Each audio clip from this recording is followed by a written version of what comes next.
Inarestong dating opisyal ng PSDBM na si Lloyd Christopher Lau nagpiyansa sa Davao City.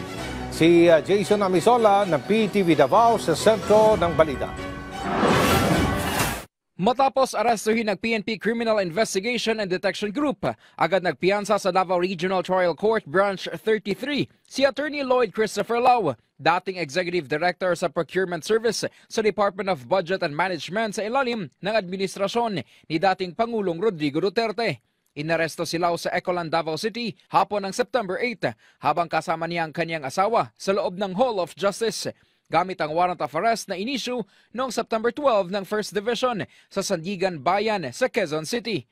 Kaugnay ng paglabag nito sa Section 3 sa Republic Act 1319 o ang Anti-Graft and Corrupt Practices Act. Ayon sa CIDG-11, noong September 17 lang nila natanggap ang nasabing arrest warrant. Sinundan na namin yung asawa niya.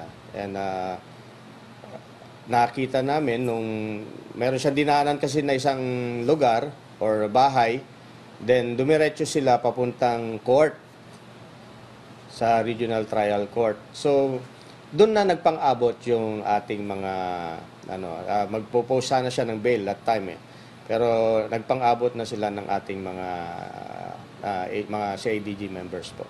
May plano sanang magpiyansa ng abogado dahil sa kaso umano laban sa kanya. Voluntaryo namang sumama si Lau sa mga tauhan ng CIDG. Na-process natin siya, then yun nga, kumpleto naman na siya ng documents, nakapag-bail naman siya kaagad-agad. Ang bail niya is cost 90,000 pesos.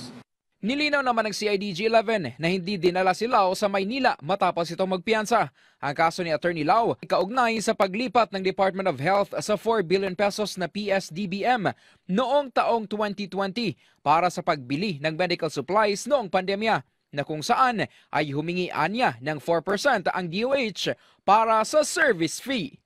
Mula rito sa Davao City, Jason Amisola para sa Pambansang TV sa Bagong Pilipinas.